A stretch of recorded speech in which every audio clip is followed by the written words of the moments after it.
ఇక డీటెయిల్స్ చూస్తే క్రీడల్లో రాణించి జాతీయ అంతర్జాతీయ స్థాయికి ఎదగాలని జిల్లా పేరును ముందు వరుసలో నిలబెట్టాలని డీసీసీబీ చైర్మన్ అడ్డి భోజారెడ్డి అన్నారు.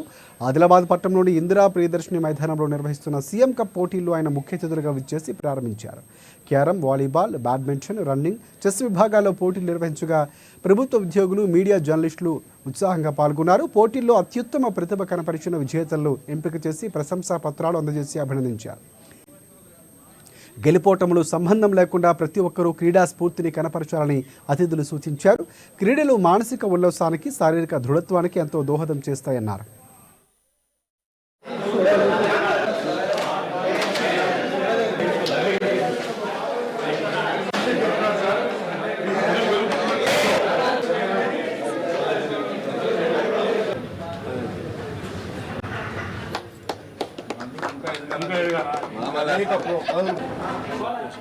అనేక యూనియన్లలో సార్ రీడ్ చేయండి సార్. సంతానం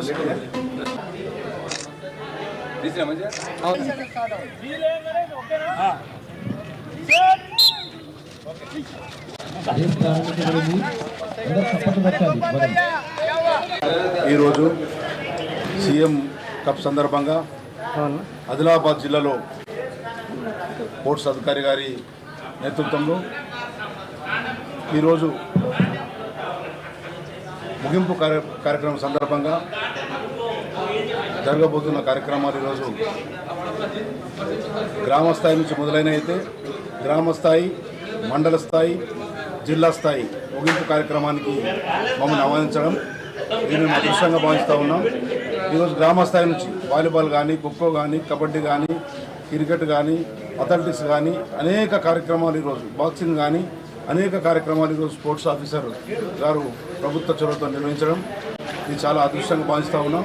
ఆదిలాబాద్ అల్ఫాబెటిక్గా ఉంది కాబట్టి మనం గ్రామ స్థాయి నుంచి, మండల స్థాయి నుంచి, జిల్లా స్థాయి నుంచి, రాష్ట్ర స్థాయి నుంచి రేపు దేశం స్థాయికి ఎదగాలని చెప్పి ఆదిలాబాద్ స్పోర్ట్స్లో పాల్గొంటున్న అందరికీ, ఎందుకంటే ఈరోజు చెస్, అదేవిధంగా క్యారమ్ ఇటువంటి మీడియా మిత్రులు పాల్గొంటూ ఉన్నారు, అధికారులు పాల్గొంటూ ఉన్నారు, అందరూ ఈరోజు ఇందులో పాల్గొంటున్నారు. కాబట్టి ఈరోజు మన తెలంగాణ రేపు దేశం లెవెల్లో, దేశం మ్యాప్లో కనిపించేట్టు మన ఆదిలాబాద్ జిల్లా ఉండాలని చెప్పి ఈ సందర్భంగా అందరికీ నేను కోరుతాను.